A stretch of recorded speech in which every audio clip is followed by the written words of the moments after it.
오늘 우리에게 주시는 하나님의 말씀은 구약 성경 사무엘상 18장 14절부터 16절까지의 말씀이 되겠습니다. 구약 성경 439쪽입니다. 사무엘상 18장 14절부터 16절의 말씀입니다. 저와 여러분이 한 절씩 교독하십니다. 다윗이 그의 모든 일을 지혜롭게 행하니라. 여호와께서 그와 함께 계시니라. 사울은 다윗이 크게 지혜롭게 행함을 보고 그를 두려워하였으나, 같이 읽습니다. 온 이스라엘과 유다는 다윗을 사랑하였으니 그가 자기들 앞에 출입하기 때문이었더라. 아멘. 할렐루야. 네, 오늘은 조건적인 사랑, 조건 없는 사랑, 이런 제목으로 함께 은혜 나누기를 원합니다. 우리 신앙생활의 가장 중심된 분은 바로 예수 그리스도십니다. 예수님은 신앙의 액세서리가 아닙니다. 액세서리는 목걸이나 귀걸이 같은 거, 팔찌 같은 거, 차도 좋고 안 차도 좋은 거예요.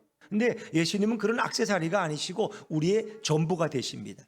그분은 신앙의 대상 그 자체이시고 우리의 생명이 되시고 우리의 호흡이 되시고 우리의 전부가 되십니다. 그래서 신앙생활은 우리의 전부이신 예수님을 바라보고 그분을 주목하는 것입니다.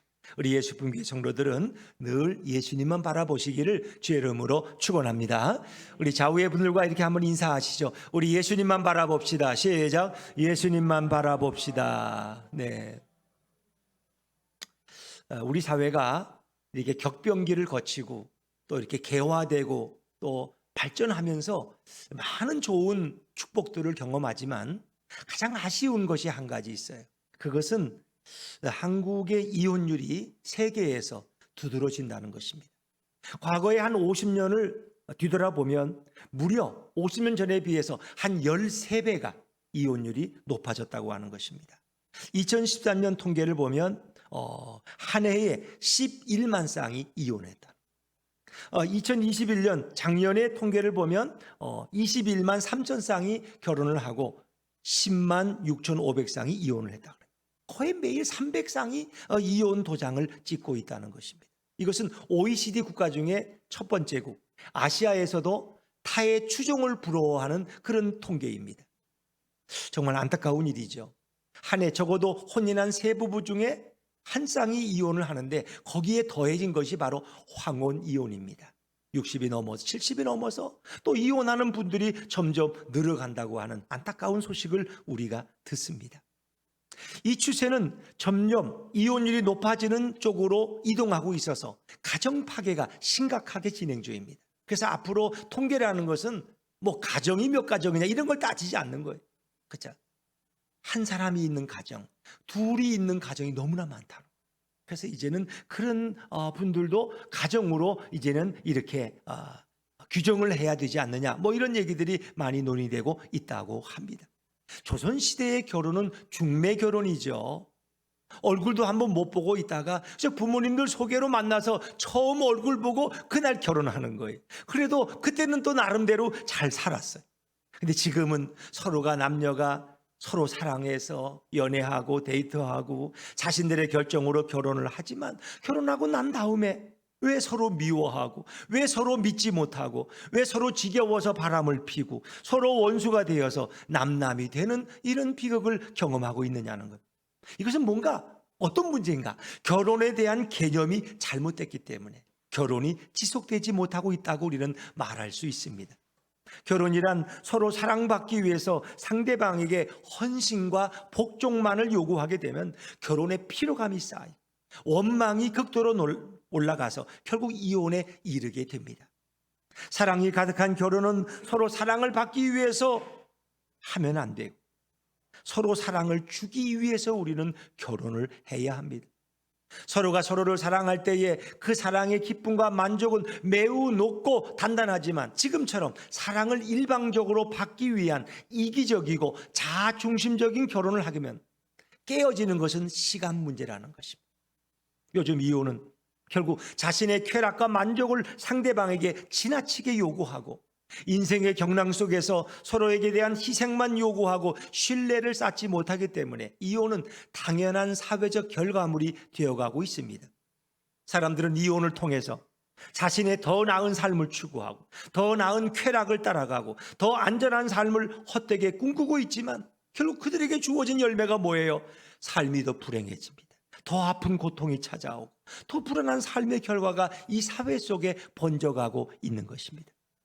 인간은 사랑을 받는 것보다 사랑을 줄 때에 더 기쁘고 더 행복하다는 사실을 우리는 깨달아야 할 것입니다.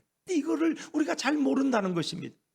요즘 인간의 지혜는 결혼을 위한 지혜이기보다는 이혼을 위한 지혜가 더 뛰어나요. 다시 말해서 사랑을 위한 지혜가 아니라 미움을 위한 지혜가 뛰어난 시대에 살고 있습니다. 사랑은 남에게 줄 때에 큰 기쁨이 넘쳐나지만 사랑을 받으려고만 할 때에 큰 아픔이 넘치게 됩니다. 이것이 바로 이 시대의 슬픈 자화상입니다. 자, 오늘 우리가 본문의 말씀으로 돌아가면 다윗의 모든 일을 다 지혜롭게 행했다고 성경은 기록하고 있죠. 우리 14절 말씀을 다시 한번 읽어볼까요? 14절입니다. 시작. 다윗이 그의 모든 일을 지혜롭게 행하니라. 여호와께서 그와 함께 계시니라. 아멘. 다윗의 특징은 모든 일을 지혜롭게 행했다는 거예요. 그런데 사울은 그것을 두려워했어요. 다윗이 크게 지혜롭게 행하는 것을 보고, 왜냐하면 왜 사울은 다윗을 두려워했을까? 15절 말씀입니다. 15절 같이 읽죠. 시작. 사울은 다윗이 크게 지혜롭게 행함을 보고 그를 두려워하였으나. 그렇습니다. 왜냐하면 다윗이 지혜롭게 행할수록 백성들은 사울 왕보다 다윗을 더 사랑했기 때문입니다. 우리 16절 말씀도 같이 읽어볼까요? 16절 시작. 온 이스라엘과 유다는 다윗을 사랑하였으니 그가 자기들 앞에 출입하기 때문이었더라. 아멘. 이렇게 되니까 백성들은 사울과는 점점 멀어지고 다윗과 점점 가까워지는 것입니다. 또 다윗이 어떻게 행동했기에 모든 백성은 다윗을 깊이 사랑하게 되었을까요? 다윗은 모든 일을 지혜롭게 행했다고 14절에 분명히 말씀합니다. 다윗이 지혜롭게 행했기 때문에 백성들의 사랑을 받았습니다. 그렇다면 다윗이 지혜롭기 때문에 백성의 사랑을 받았다는 뜻입니다. 여러분, 그러면 지도자가, 리더가 모든 것을 지혜롭게 행하면 백성들은 무조건 좋아할까요? 예를 들면 김일성과 김정은이가 지혜롭게 정치를 잘하고 지혜롭게 정적들을 잘 죽이고 지혜롭게 폭력적인 정부를 잘 이끌면 북한 주민들은 김일성 3부자를 다 사랑하고 존경할까요? 살인도 지혜롭게 하면 모든 사람들이 그 살인자를 사랑합니까? 다윗이 백성 앞에 출입하면서 모든 일들을 지혜롭게 행했기 때문에 백성들은 다윗을 사랑했습니다. 이 16절에 나타난 출입이란 말은 어떤 공직자가 어떤 직무를 담당하거나 자신이 맡은 일을 처리할 때에 그것을 출입이라고 말합니다. 다윗은 백성들 앞에 출입할 때에 곧 천부장의 직무를 지혜롭게 잘 담당했다는 것입니다. 다윗이 도대체 어떻게 지혜롭게 행했길래 백성들이 그를 사랑했을까요?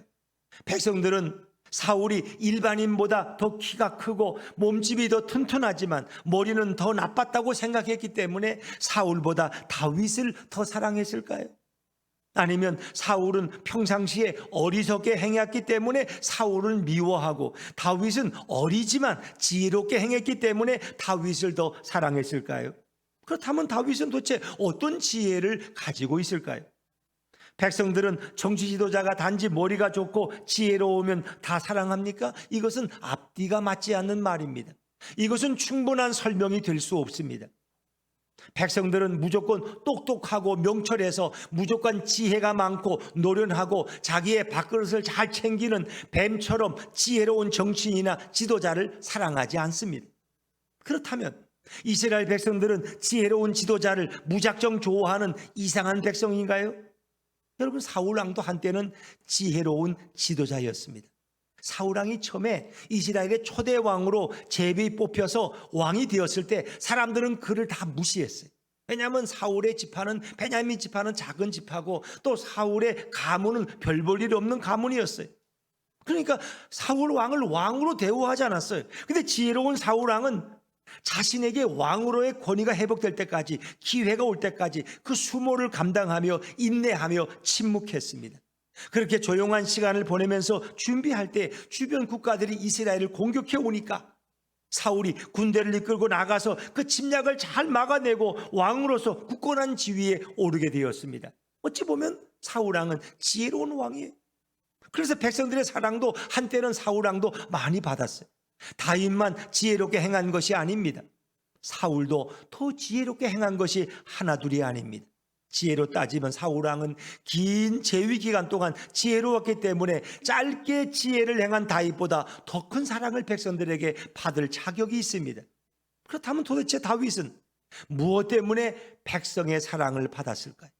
왜 백성들은 지혜로운 사울 왕보다 신참내기 다윗을 더 사랑했을까요? 다윗이 골리앗을 보고 사울 왕에게 자신을 이스라엘 국가 대표로 삼아서 홀로 국군을 건 싸움에 초라하게 보이는 자신을 보내달라고 요청할 때에 주변의 모든 신하들과 장군들은 다 안 된다고 말렸어요. 이 어린이가 어떻게 저 골리앗과 싸우겠습니까? 안 됩니다.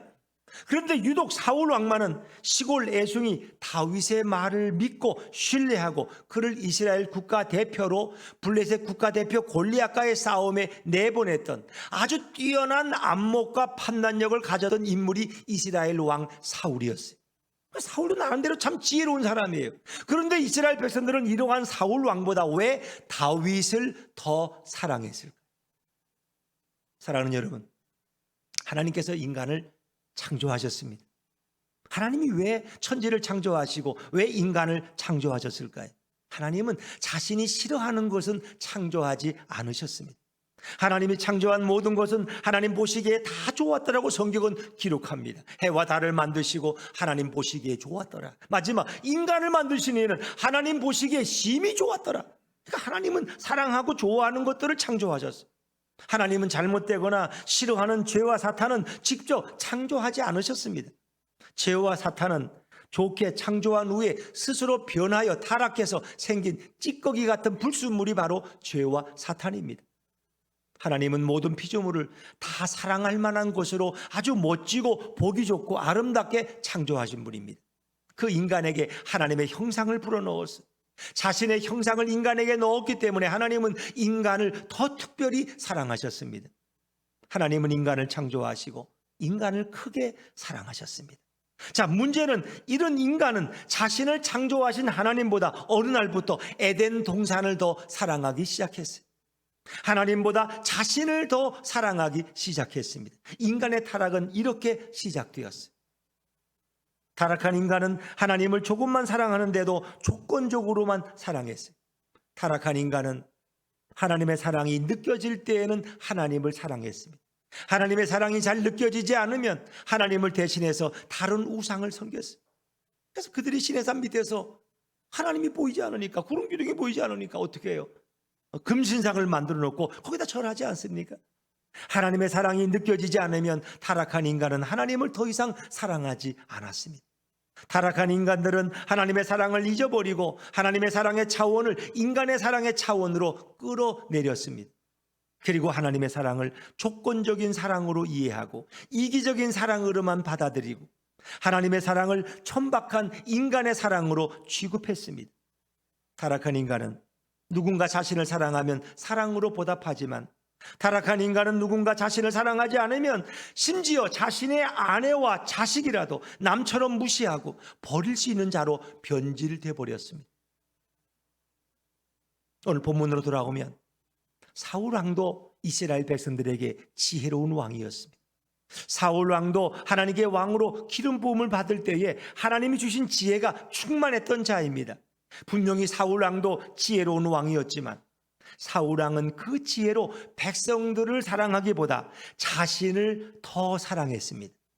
백성들을 향한 사랑은 항상 나중이었습니다. 자신이 첫째예요. 그리고 둘째가 백성들이었어요. 사울은 왕으로서 모든 일을 행할 때 자신과 가문과 왕위에 너무나 큰 애착을 갖고 사랑했고 사울 왕 자신의 모든 보좌와 권세를 계속 지키기 위해서 백성들을 사랑할 뿐이었고 백성을 이용하기 위해서 사랑했을 뿐이었습니다. 다시 말해서 사울 왕은 백성을 위한 왕이 아니었습니다. 사울 왕이 아무리 지혜로운 왕이라고 할지라도 자신을 사랑하고 그 다음으로 백성을 사랑한다면 그런 백성들에게 진정한 존경과 사랑을 받기는 어렵습니다. 여러분, 그러나 다윗은 사울과 전혀 달랐습니다. 다윗은 지혜로운 천부장이었지만 다윗은 그 지혜로 자신의 야망을 이루기 위해서 남을 희생시키는 그런 지혜가 아니었습니다.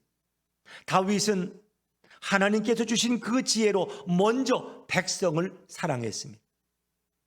군대 천부장으로 백성을 돌보기 위해서 전선을 시찰하면서 자신의 생명보다 백성의 생명을 더 중요하게 여겼습니다. 자신의 백성이 위험에 처하면 자신의 안위를 살피지 않고 달려가서 구출한 인물이 바로 다윗입니다. 그는 늘 백성의 안위가 우선이었습니다.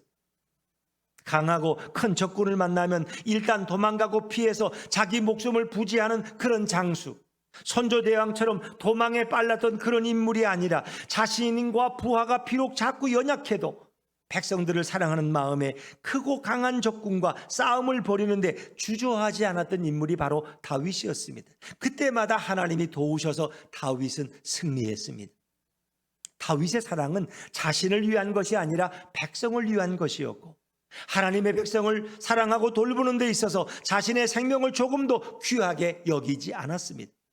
다윗의 지혜는 분명 사울 왕의 지혜와 달리 자신을 위해서가 아니라 백성을 사랑하기 위해서, 백성을 지키기 위해서 사용하고 그 지혜를 헌신했습니다. 다윗은 항상 백성을 먼저 사랑했고 백성을 먼저 돌보았습니다. 바로 이러한 다윗의 사랑을 알았던 백성들은 다윗을 사랑하게 되었습니다. 백성들은 사울 왕이나 다른 정치인들과는 다른 다윗의 진정한 사랑을 알게 되었습니다. 온 이스라엘 백성들은 먼저 돌보고 먼저 지키고 먼저 사랑하는 다윗의 사랑에 크게 감동을 받았고 큰 은혜를 입었습니다. 그래서 백성들은 왕보다 군대의 천부장이었던 다윗을 더 사랑합니다. 다윗의 마음을 알았고 다윗의 행동을 알았습니다. 백성들은 다윗을 너무나도 소중하게 그리고 굉장히 아끼며 존경하고 사랑했습니다. 사랑하는 여러분, 예수님은 이 땅에 내려온 만왕의 왕이십니다. 이 세상의 왕들은 모두가 자신의 권력을 더 사랑하고 모두가 자신의 보좌를 더 사랑합니다. 그러나 예수님은 이 땅에 만왕의 왕으로 오셨지만 그는 자신을 위해 살지 않으시고 자신의 왕위와 보좌를 사랑해서 백성들을 학대하거나 이용하지 않으셨습니다. 오히려 자신의 모든 하늘 보좌를 버리고 자신의 모든 하늘 권세를 뒤로하고 백성들을 깊이, 아주 깊이 사랑한 분이 우리 예수님이십니다. 예수님은 자신의 생명을 버리면서까지 백성들을 너무나도 사랑하셨습니다. 예수님은 자신이 갖고 있는 놀라운 지혜와 능력을 자신을 위해서 사용하지 않으셨습니다. 오히려 이 땅에 죽어가는 불쌍한 백성들이 사단과 죄와 죽음 아래에서 비참하게 신음하고 있을 때 예수님은 이 땅에 내려와서 자신의 생명을 내어주고 백성들을 대신 살려주신 분이 바로 우리 예수님이십니다. 모든 자들은 예수님을 먼저 사랑하지 않았습니다. 오히려 그러나 예수님은 자신의 생명을 희생하면서까지 백성들을 먼저 사랑하셨습니다. 이 다윗의 본문은 바로 이 땅에 오실 예수님에 관한 본문입니다. 그리고 예수님에 대해서 미리 알려주는 예표적인 본문입니다. 모든 구약은 바로 이런 방법으로 예수님에 관해서 기록하고 있습니다. 예수님은 인간의 모든 왕들과는 근본적으로 다릅니다. 인간의 왕들은 모두 한결같이 자신의 왕위를 백성들보다 더 사랑했습니다. 모든 인간의 왕들은 자신의 왕위와 보좌를 너무나 사랑했기 때문에 자신이 낳은 아들이라고 할지라도 자신의 왕위와 보좌를 노리면 가차없이 죽여버리고 가차없이 인연을 끊어버리고 내쫓아버립니다. 모든 인간의 왕들은 자신의 왕위와 보좌를 버리면서까지 못나고 가난한 죄 많은 백성들을 사랑하지 않았습니다. 그러나 예수님은 분명 다르십니다. 예수님은 그 본체가 하나님과 동등하시기 때문에 인간을 사랑할 때에 자신의 왕위와 보좌를 위해서 인간들을 착취하거나 인간들을 억압할 필요가 전혀 없으십니다. 예수님은 하나님이시기 때문에 예수님이 백성들을 사랑하고 모든 인간들을 사랑하는 그 사랑은 완벽한 신적 사랑이었습니다. 자기의 이기심이 조금도 들어있지 않는 완벽한 사랑이고 흠이 없는 숭고한 사랑입니다. 모든 인간들의 왕은 자신이 왕이기 때문에 어쩔 수 없이 백성들을 돌보고 백성들을 위한 정책을 편다고 하지만, 그러나 예수님은 신적인 하나님이기 때문에 인간을 사랑하는 그 사랑이 진정한 사랑이었기에 인간들을 돌보고 인간들을 사랑하는 그 사랑은 측량할 수 없을 정도로 크고 넓고 깊은 사랑이었습니다. 예수님의 사랑은 백성들이 아무리 초라하고 백성들이 아무리 무식하고 백성들이 아무리 보잘것없어도 그런 것에 구애받지 않는 하나님의 사랑이었습니다. 백성들의 형편에 따라 사랑하는 그런 조건적인 사랑이 아닙니다. 백성들이 먼저 자신을 사랑하지 않아도 그런 백성들을 나무라지 않고 자신이 먼저 사랑해 주신 분이 우리 예수님이십니다. 예수님의 사랑은 인간의 왕들과 전혀 다른 완벽하고 흠없는 사랑입니다. 예수님의 완벽한 신적인 사랑은 인간이 더럽다고, 인간이 부족하다고, 인간이 천하다고 사랑하지 않는 그런 사랑이 아닙니다. 오히려 예수님은 인간이 부족할수록 먼저 사랑해 주시고 인간이 천할수록 더 불쌍히 여기고 더 사랑해 주는 신적인 완벽한 사랑이었습니다. 이런 사랑은 인간의 왕이나 대통령에게서는 전혀 찾을 수 없는 완벽한 신의 사랑입니다. 예수님의 신적인 사랑은 먼저 사랑하신 사랑이었습니다. 여러분, 예수님은 이 땅에 내려오셔서 정말 이 땅에 보잘것없고 무시당하는 죄 많은 죄인들을 사랑했다는 이유 때문에 세상들과 율법사와 서기관과 바리새인들에게 무시와 천대를 받으신 분이 우리 예수님이십니다. 예수님은 죄악에 빠져서 죽어가는 백성들을 사랑하셔서 그들의 죄악을 용서해 주시고 그들의 질병을 다 고쳐주신 줄로 믿습니다. 예수님이 고쳐주어야 할 백성이 아프고 병든 자라는 이유 때문에, 그들이 가난하다는 이유 때문에, 용서해야 될 백성이 죄 많은 죄인이기 때문에 예수님은 자칭 경건하다고 하는 자들에게 죄인들을 사랑한 죄로 모욕을 당하신 분이 바로 예수님이십니다. 예수님께서는 죄인들의 죄를 없애주었기 때문에 신성모독을 저지른 죄인의 취급도 받으신 분이 예수님이십니다. 예수님은 종교 지도자들에게 무시와 천대를 당하시고 수시로 공격을 받으셨습니다. 자, 마태복음 9장 2절과 3절 말씀을 우리 자막에서 같이 읽어보십니다. 시작. 침상에 누운 중풍병자를 사람들이 데리고 오거늘 예수께서 그들의 믿음을 보시고 작은 자야 안심하라, 내 죄사함을 받았느니라. 어떤 서기관들이 속으로 이르되 이 사람이 신성을 모독하도다. 아멘. 자, 예수님은 이 사람의 원인이 뭔지 알았어요. 이 중풍병자가 된 원인은 그의 죄 때문이에요. 그러니까 그를 건강하게 회복시켜 주려면 먼저 그의 죄를 용서해 주셔야만 했어요. 그래서 예수님이 먼저 그 사람의 죄를 용서하시고, 그리고 내 자리를 들고 침상을 들고 걸어가라 이렇게 말씀하시잖아요. 그러니까 이제 이 바리새인들은 보고, 하나님만이 우리 죄를 용서하시는데 너 어찌 감히 예수란 너가 인간이 어떻게 저 사람의 죄를 용서한다고 말할 수 있느냐 하면서 신성 모독죄로 분노한 거예요. 예수님은 종교 지도자들에게 죄인을 사랑했기 때문에 가장 많은 수욕과 비난을 받으신 분입니다. 예수님은 자신의 못나고 죄 많은 백성들을 사랑했다는 이유 때문에 신성 모독의 죄악을 뒤집어 쓰셨고 공격을 당하시고 무시를 당하고 면박을 당하신 분이 우리 예수님이십니다. 만약 예수님이 이렇게 죄 많고 가난한 백성들을 사랑하지 않으시고 오히려 잘나고 똑똑하고 훌륭한 자들을 사랑했다면 아마 종교 지도자와 백성들은 오히려 예수님을 찬양하고 예수님을 따르고 예수님을 존경했을 것입니다. 그러나 예수님은 반대로 이 세상에서 버려진 죄인들을 먼저 사랑하셨고, 그 죄인을 사랑한 그 행동 때문에 자칭 거룩하다는 종교 지도자들의 손에 의해서 십자가에서 처참하게 죽음을 맞이하신 분이 우리 예수님이십니다. 여러분, 예수님은 하늘의 모든 보좌와 모든 창강한 찬란한 영광을 다 버리고 천하고 천한 이 땅에 내려오셨습니다. 만왕의 왕이신 예수님은 호화스러운 왕궁에서 태어나시지 않으셨습니다. 예수님은 친히 이 천박한 땅에서 힘들게 살아가는 백성들 사이를 거니시면서 그들의 연약한 것과 그들의 아픈 것과 그들의 고통스러운 것들을 치료하시고 고쳐주시고 해결해 주신 분이 바로 우리 예수님이십니다. 예수님은 백성들이 예수님을 먼저 찾아오지 않아도 먼저 그들을 찾아가셨고, 백성들이 먼저 예수님을 사랑하지 않아도 먼저 아낌없이 사랑해 주신 분이 바로 우리 예수님이십니다. 백성들이 인생을 살아갈 때 힘들고 고통스러운 것들이 하나 둘이 아니었습니다. 예수님은 그런 백성들을 찾아다니시면서 그들을 사랑해 주시고 그들의 힘들고 아픈 부분을 다 해결해 주신 분이 우리 예수님이세요.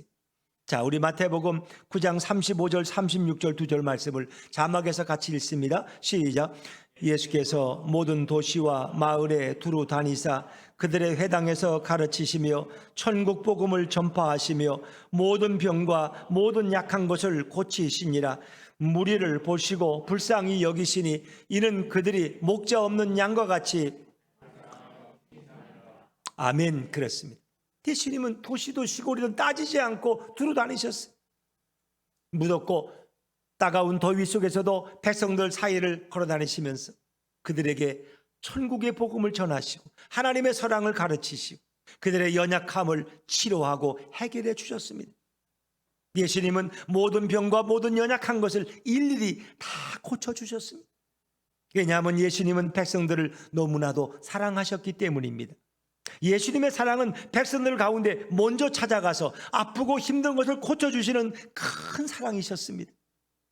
그러나 반면 예수님의 사랑은 무조건적인 사랑이라고 한다면 인간의 사랑은 어떤 사랑이에요? 조건적인 사랑이에요. 우린 조건이 맞아야 사랑해. 조건이 맞아야 결혼도 하고. 우리는 사랑받기 위해서 사랑을 합니다. 사랑받을 전제가 없으면 절대 먼저 사랑하는 법이 없습니다. 내가 미쳤어? 내가 먼저 사랑하게? 자기가 나한테 잘하면 나도 자기한테 잘할 거야. 여보, 나한테 좀 잘해봐. 대개 부부들은 이렇게 생각합니다. 인간의 사랑은 사랑받을 전제가 없으면 절대 먼저 손을 뻗치지 않습니다. 인간의 사랑은 어떤 조건이나 어떤 만족이 확실하다는 전제 아래서만 누군가를 사랑하고 누군가를 좋아하게 됩니다. 만약 누군가 자신에게 원하는 만큼 사랑을 주지 않으면 절대로 더 이상 사랑하지 않습니다. 그러나 예수님의 사랑은 어떤 조건이나 전제 없이 먼저 사랑하는 사랑입니다. 예수님은 어떤 자가 자신을 사랑한다는 전제 때문에 사랑을 베푼 적이 없습니다. 예수님이 벳세다 광야에서 5,000명, 남자 어른만 5,000명이고, 그러니까 아이들과 여인들을 합치면 한 15,000명, 2만 명 되는 그 사람들에게 물고기와 빵을 나누어 주셨습니다. 우리는 그것을 오병이어의 기적이라고 부릅니다. 그 물고기와 빵을 넉넉히 나누어 주시는데 예수님은 나눠 주기 전에 한 사람 한 사람 확인하지 않습니다. 너가 이 빵 먹고 예수님을 사랑할 거냐고 묻거나 따진 적이 없습니다. 앞으로 이 빵을 먹고 11조 잘하고 교회를 잘 다닐 거냐고 조건부적으로 묻거나 확인받지 않고 큰 사랑을 베푸십니다. 그리고 넉넉히 먹고 남은 것이 12광줄이나 되었습니다. 이것이 바로 예수님의 사랑이고 이것이 바로 예수님의 은혜인 줄로 믿습니다. 예수님은 자신을 욕하고 자신을 버리고 자신을 십자가에 못 박은 자들에게도 똑같이 오병이어의 기적을 베풀어서 그들을 배부르게 해주셨습니다. 오병이어의 기적을 체험한 자들 중에서 예수님의 사랑을 경험한 자들 중에서 나중에 6월절에 예루살렘에 올라가서 예수님을 죽이라고 바라바를 놓아주고 예수님을 죽이라고 소리치고 그렇게 외치던 자들도 분명 있었습니다. 예수님은 자신의 사랑과 기적을 경험하고도 자신을 죽이는데 앞장서고 자신을 버리는데 주저하지 않은 자들을 무조건 사랑해 주셨습니다. 심지어 예수님은 요한복음 13장 1절에 보니까 자신의 제자들을 사랑하시되 끝까지 사랑하셨어요. 심지어 예수님을 은사준양에 팔아버릴 가룟 유다까지도 예수님은 차별 없이 사랑하신 분입니다. 예수님의 사랑은 어떤 조건이나 어떤 상황에 따라 변하지 않았습니다. 예수님의 구원 사역을 이루기 위한 출입은 모든 사람들이 예수님을 사랑하기 때문에 출입한 것이 아니고 버리고 죽이는 것을 알았지만 그런 인간들조차도 예수님은 변함없이 차별 없이 사랑해 주셨습니다. 하나님 아버지께서 인간을 창조하실 때 피조물 중에서 유일하게 하나님의 형상과 모습을 담도록 무척 사랑해 주신 존재가 바로 인간입니다.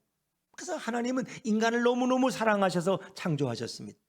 인간은 하나님에게 받은 사랑의 권세와 사랑의 위치와 사랑의 지혜를 가지고 하나님만을 사랑한 것이 아니라 오히려 자신을 먼저 사랑하고 그리고 결국 하나님의 명령을 어기고 선악과를 따먹음으로써 하나님 같이 되려고 하다가 결국 타락해서 타락한 인생, 변질된 인생을 살아가게 됩니다. 이후로 인간은 자신의 배우자를 사랑하지만 결국 배신을 당하고 버림을 당합니다. 여러분, 우리 인간들은 배우자만 사랑한다고 하지만 다른 사람을 사랑하는 타락한 삶을 살고 후회하고 아파하며 사랑의 진절머리를 겪게 됩니다. 이것이 타락한 인간들의 증상이고 이것이 타락한 인간들의 아픔입니다. 이런 비참한 사랑으로 자기 중심적인 사랑을 하다가 결국 죽어서 지옥에 떨어지는 존재가 비참한 인간의 말로입니다. 인간이 일생 동안 사랑에 목말라 하다가 비참하게 죽어서 사랑이 없는 지옥으로 들어가야 하는 그런 비참한 존재로 살아갈 때에 우리 사랑의 하나님께서는 죽어가는 인간들을 불쌍히 여기시고 누구를 보내주셨어요? 예수님을 보내주신 줄로 믿습니다. 하나님 아버지께서는 예수님을 보내실 때에 인간을 향한 엄청난 사랑으로 인간들에게 예수님을 보내십니다. 하나님의 사랑의 깊이와 넓이는 인간들이 측량할 수 없는 큰 사랑입니다. 하나님 아버지는 예수님이 타락한 인간들을 먼저 사랑하고 먼저 찾아가도록 역사해 주셨습니다. 그래서 예수님은 가난하고 죄 많은 인간들에게 찾아가서 그들의 아픔과 고통을 해결해 주시고, 예수님은 하나님 아버지의 사랑이 창조 때보다 더 강하게 나타나고 있음을 선포해 주셨습니다. 이렇게 해주신 하나님 아버지의 극진한 사랑은 인간이 감히 상상할 수 없을 정도로 크고 놀라운 사랑입니다. 이제 우리 모든 인간은 하나님 아버지의 그 크고 놀라운 사랑에 감사와 영광과 찬양을 돌려야 할 줄로 믿습니다. 오늘 본문으로 돌아가면 사울 왕도 지혜로운 왕이었고 다윗도 지혜로운 천부장이었지만 사울 왕은 백성에게 자신을 더 사랑하도록 먼저 요구한 사람입니다. 그러나 다윗은 백성들을 먼저 사랑했고 자신이 먼저 희생했습니다. 결국 이스라엘 백성들은 사울 왕보다 다윗을 더 사랑하게 되었습니다. 다윗이 지혜롭게 행했다는 것은 다윗의 전략이 뛰어나거나 다윗이 머리가 비상하다는 그런 의미가 아닙니다. 다윗이 지혜롭게 행했다는 것은 바로 이스라엘 백성들을 사랑하고 자신을 희생해서 백성들을 지켜주었다는 것을 의미합니다. 다윗은 백성들을 위한 모든 일에 있어서 매우 지혜롭게 행동했습니다. 사랑이 없는 지혜는 백성들에게 칭송받지 못합니다. 그러나 다윗처럼 사랑이 풍성한 지혜는 백성들의 기억 속에 오래오래 남고 지워지지 않는 것입니다. 사울 왕도 백성 앞에서 출입하고 다윗도 백성 앞에서 출입했습니다. 그러나 다윗은 이스라엘 백성들을 먼저 사랑했고 먼저 그들을 돌보았고 먼저 자신을 희생했습니다. 백성들은 다윗을 볼 때마다 마치 왕을 보는 것처럼 존경과 감사를 아끼지 않았습니다. 백성들에게 일방적인 헌신과 복종을 요구했던 사울 왕은 백성들의 마음속에는 명목상의 왕이었고 껍데기만 왕이고 이름만 왕일 뿐이었습니다. 그러나 다윗은 백성들에게 진정한 이스라엘의 왕이었고 그에게는 왕과 같은 존경과 권위가 있었습니다. 여러분, 부모가 자식들에게 존경을 받고 또 부모가 이 땅을 떠날 때 임종했을 때 자식들이 슬프게 우는 것은 부모가 지혜롭기 때문이 아니라 자식을 향한 희생적이고 숭고한 사랑 때문입니다. 다윗은 백성들에게 부모와 같은 존재였고 다윗은 백성들에게 실질적인 왕이었습니다. 하나님에게도 이스라엘 백성들에게도 이스라엘의 진정한 왕은 바로 다윗이었습니다. 여러분, 인간은 사랑을 받을 때마다 먼저 사랑할 때 더 기쁨이 크고 더 만족감이 크다는 걸 아세요? 하나님은 인간을 사랑을 주는 존재로 창조하셨어요. 그래서 우리가 남에게 사랑을 줄 때 우리는 더 큰 기쁨을 누리도록 하나님이 그렇게 만드셨어요. 그러나 인간은 어떻게 해요? 사랑받기 위해서 결혼이라는 도구를 교묘하게 이용하고 인간은 사랑받기 위해서 자신의 아내까지도 핍박하고 자신의 아내까지도 괴롭히고 자신의 아내까지도 미워하는 자가 타락한 인간의 모습입니다. 인간의 사랑은 타인을 위해서 타인에게 출입하는 것이 아니라 인간의 사랑은 자신을 위해서 모든 것을 요구합니다. 나를 위해서 너는 무조건 희생하라는 거예요. 이런 인간에게 사랑을 요구하면 더 큰 상처가 되고 인간에게 사랑을 원하면 그 결말은 소금보다 짠 것입니다. 인간의 사랑은 자신을 위한 사랑이고 인간의 사랑은 사랑받기만 원하는 그런 사랑입니다. 이기적인 사랑이에요. 그러나 누구든지 예수님의 사랑 앞에 나오면 예수님은 받기 위해 사랑하지 않으시고 먼저 주기 위해서 사랑하십니다. 예수님은 사랑을 먼저 주시는 분입니다. 아무리 못된 인간이라도, 아무리 죄가 많은 인간이라고 할지라도 예수님은 먼저 사랑해 주십니다. 예수님의 사랑은 어떤 조건도 없는 사랑이고, 예수님의 사랑은 이기적인 사랑이 아니라 이타적인 사랑입니다. 예수님처럼 인간을 사랑했던 자는 이 세상에 단 한 명도 존재하지 않았습니다. 신랑 되신 예수님의 사랑은 가장 진실되고 가장 헌신되고 가장 숭고한 사랑입니다. 그러나 이러한 예수님의 사랑을 거부하면 결국 그 사람은 사탄을 사랑하게 되고, 죄악을 사랑하게 되고, 지옥을 사랑하게 되고, 죽음을 사랑하게 됩니다. 죽고 난 다음에는 절대로 돌이킬 수가 없는 선택을 하게 됩니다. 여러분, 성도는 누구입니까? 성도는 예수님의 사랑을 닮아가는 자입니다. 우리 옆에 분들한테 한번 이야기하죠. 성도는 예수님의 사랑을 닮아가는 자입니다. 시작. 성도는 예수님의 사랑을 닮아가는 자입니다. 그렇습니다. 성도는 예수님의 사랑을 늘 따라해야 하는 자가 바로 성도입니다. 그러나 요즘 성도들은 사랑을 주기보다는 사랑을 받기를 더 원하는 경향이 있습니다. 성도들도 사랑을 받을 때에만 사랑을 주는 조건적인 사랑에 푹 빠져 있는 성도들이 너무나 많습니다. 그러나 예수님은 이렇게 성도들을 사랑하지 않으셨습니다. 성도가 죄가 많지만, 성도들이 많은 문제를 가지고 있지만 예수님은 그런 가련한 성도들을 사랑해서 예수님의 사랑을 먹도록 자신의 살과 피를 그들에게 성찬으로 내어주셨습니다. 예수님은 성도들을 사랑했기 때문에 기꺼이 십자가에서 자신의 모든 피를 흘리고 억울하게 죽임을 당했지만 그것을 매우 기뻐하셨고, 마치 기다리고 있었던 것처럼 기꺼이 십자가에 올라가서 성도들의 모든 죄를 위해서 대신 죽으신 분이 우리 예수님이십니다. 이렇게 예수님은 아낌없이 성도들을 사랑하셨습니다. 그러나 성도들은 그런 예수님의 사랑을 받았지만 예수님의 사랑을 모르기 때문에 예수님이 먼저 자신을 사랑하는 증거가 확실히 보여지면 마지못해 예수님을 사랑합니다. 성도의 사랑은 조건적인 사랑이 되어서는 안 됩니다. 성도의 사랑은 자신이 먼저 사랑해야 합니다. 아내들은 남편을 먼저 사랑해야 할 줄로 믿습니다. 왜 아멘이 없어요? 다시 한번 해볼게요. 아멘을 크게 할 때까지. 아내는 남편을 먼저 사랑해야 할 줄로 믿습니다. 남편은 아내를 먼저 사랑해야 할 줄로 믿습니다. 기브 앤드 테이크가 아니에요. 내가 먼저 사랑하는, 그게 예수님의 사랑이에요. 사랑받기 위해서 결혼 생활을 유지하는 것이 아니라 사랑 주기 위해서 복된 결혼 생활을 해야 합니다. 요즘에는 성도들도 엄청난 이혼 속에서 허덕이고 있다고 합니다. 이것은 신앙의 차이 때문이 아니라 성격의 차이와 사소한 시비 때문에 이혼하는 성도들이 늘어나는 것입니다. 성도란 먼저 예수님의 사랑을 배우고 알아야 합니다. 인간은 먼저 사랑할 때에, 아무 조건 없이 사랑할 때에 그때의 사랑의 포만감은 매우 큽니다. 부모가 자식을 헌신적으로 사랑하기 때문에 사랑의 만족도는 자식보다 부모가 더 큰 것입니다. 자식은 오직 부모의 사랑을 일방적으로 받고 자라기 때문에 매사에 불만이 많을 수밖에 없습니다. 성도들이 만약 사랑을 주지 않고 사랑을 받기만 좋아한다면 결국 예수님의 사랑과 거리가 매우 멀어지게 될 것입니다. 성도들은 예수님의 아무 조건 없이 먼저 하신 그 사랑을 깊이 체험하고 날마다 사모하는 자가 되어야 합니다.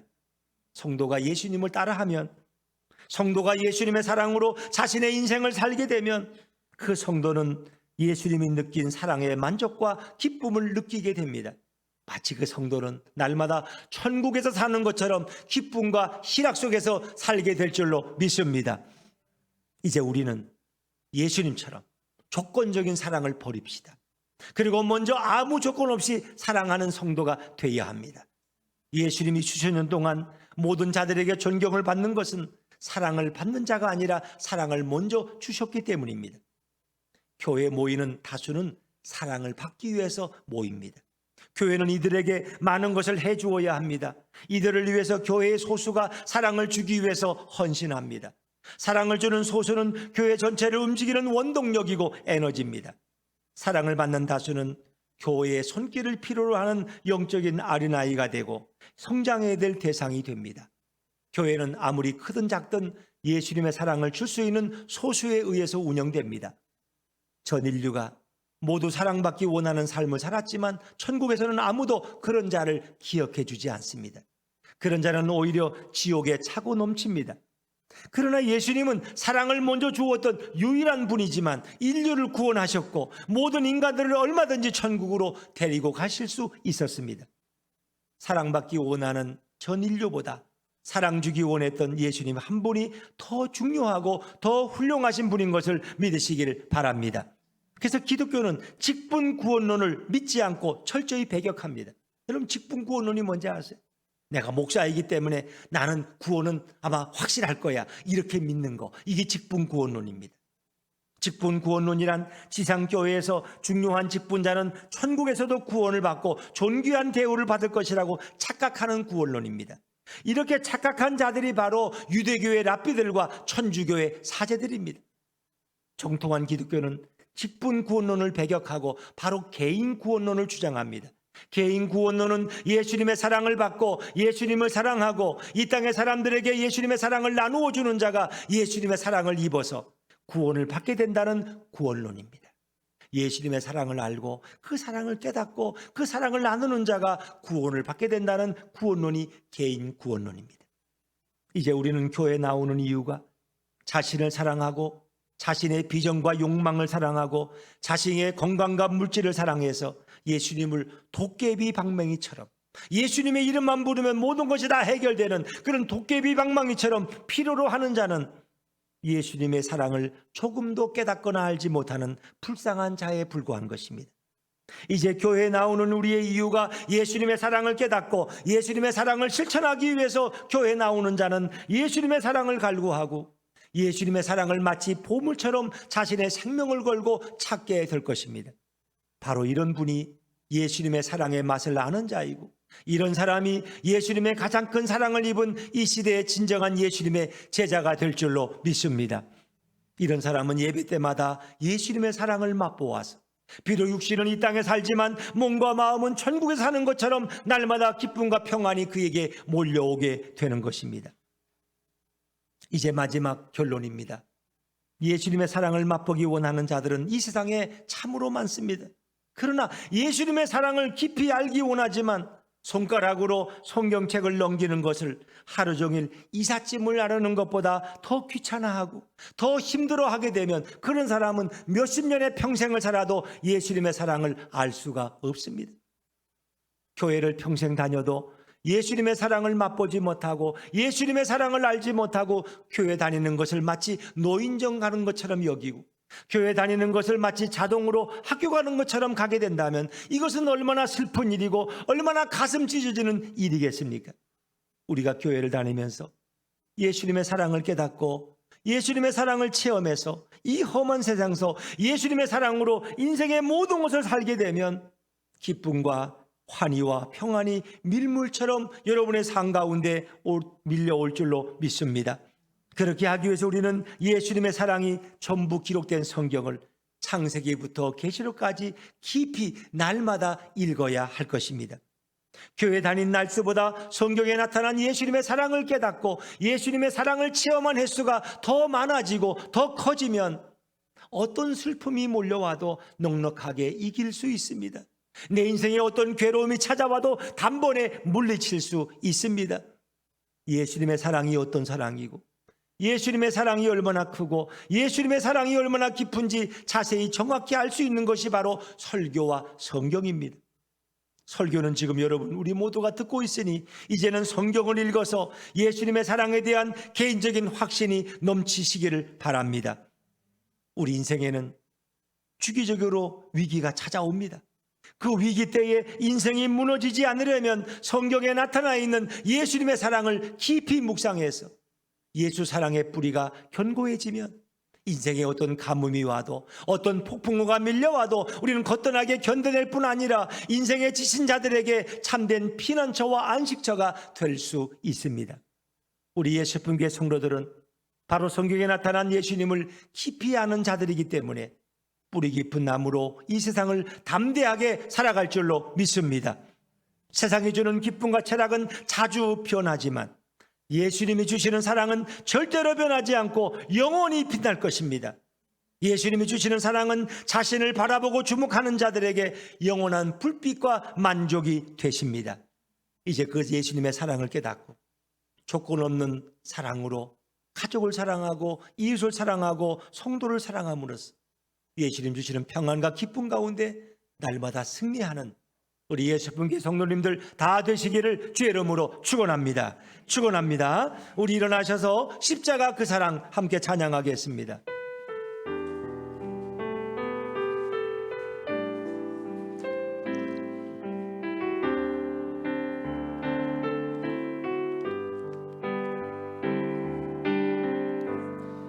십자가 그 사랑